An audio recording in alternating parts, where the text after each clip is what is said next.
Excel में obviously बहुत बहुत बहुत सारी ट्रिक्स अवेलेबल हैं जो कि इनक्रेडिबल हैं, बट इस वीडियो में मैं आपसे शेयर करूंगा एक बहुत ही interesting dynamic range creation trick. ना ऑब्वियसली ये एक जार्गन लगता है, आपको समझ में नहीं आएगा कि क्या मतलब होता है डायनेमिक रेंज का, पर अगर आप इसको देखेंगे तो आई एम श्योर ये वीडियो आप बहुत इंजॉय करेंगे। Let's start.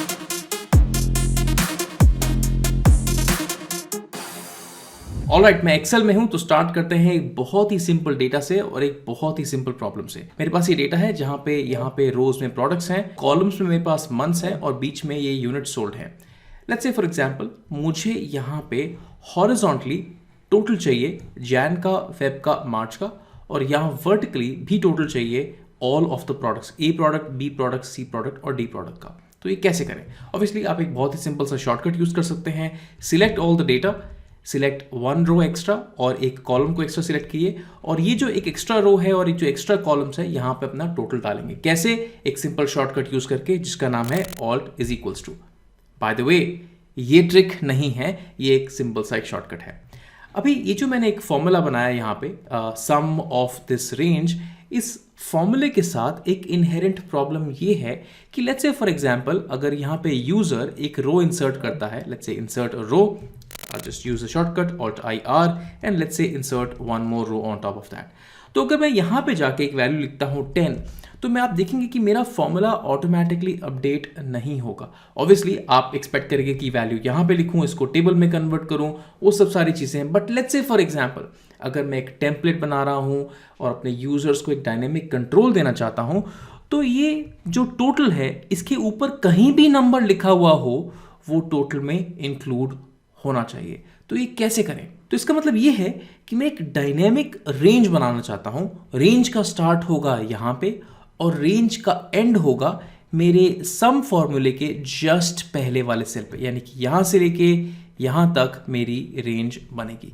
तो ये रेंज डायनेमिक होना चाहिए, यानी कि कल को अगर मैं एक और रो इंसर्ट करूं तो अब मेरी रेंज हो गई ये सारे सेल्स। तो ये कैसे करें? ये हम करेंगे एक डायनेमिक रेंज के थ्रू, नॉट द कन्वेंशनल जो आप ऑफसेट फॉर्मूला यूज करके, अगर आपने देखा हो तो बहुत बार ऑफसेट इंडेक्स के कॉम्बिनेशन से एक बहुत ही कॉम्प्लिकेटेड फॉर्मूला बना के आप एक डायनेमिक रेंज बना सकते हैं, बट ये बहुत ही सिंपल है।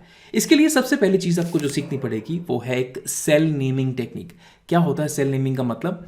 अगर आप किसी भी सेल पे जाएंगे तो हर सेल का एक एड्रेस होता है। जैसे ये सेल का एड्रेस है D4 और मैं यहाँ पे ऑन द टॉप D4 को देख भी सकता हूँ।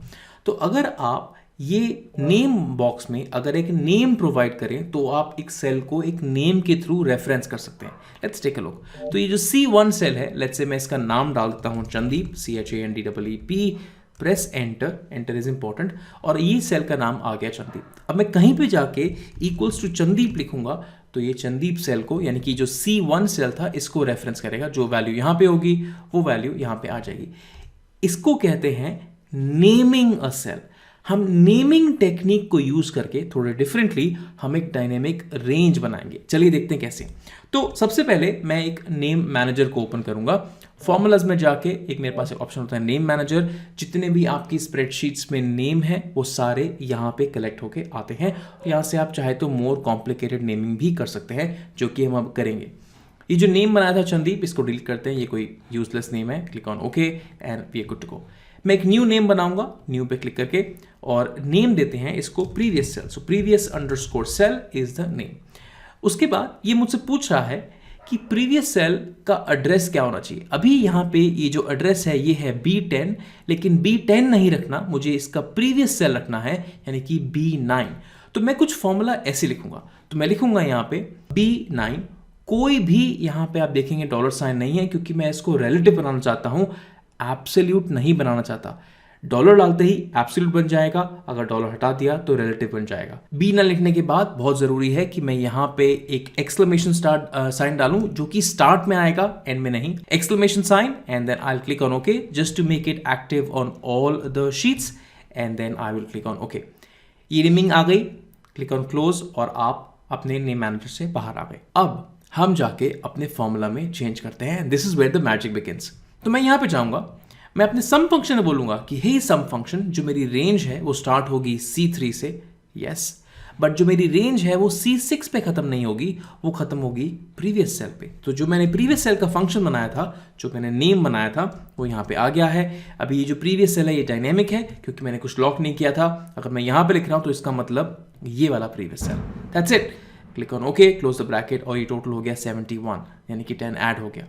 अगर मैं इसमें एक और रो जाके ऐड करूं just for a test purpose और यहां लिखूं 20, तो इसका टोटल अपने आप 91 हो जाना चाहिए, and that is absolutely incredible. जैसे मैंने यहां पे टोटल बनाया है प्रीवियस सेल का, जो कि प्रीवियस रो को रेफर कर रहा है, ऐसे आप यहां पे भी बना सकते हैं जो प्रीवियस कॉलम को रेफर करेगा। कोई डिफरेंस नहीं है, pretty much the same formula. And that is about today's video. मुझे कमेंट्स में बताइए कि आपको ये ट्रिक कैसी लगी। अगर आपका कोई क्वेश्चन है तो please don't hesitate to put them down in the comments. मेरे पास बहुत ही इंटरेस्टिंग कोर्सेज हैं on power BI, Excel, power query, DAX, data modelling. अगर आप इंटरेस्टेड हैं एक बिगिनर लेवल से एक एडवांस लेवल यूजर बनने के लिए और डिफिकल्ट प्रॉब्लम सॉल्व करना सीखना चाहते हैं, तो आई विल हाईली रिकमेंड आप मेरे कोर्सेज को चेकआउट करिए। I am sure you will benefit a lot. Thanks so much for watching this video, और ऑफ कोर्स मैं आपसे नए वीडियो में मिलता हूँ। Bye now.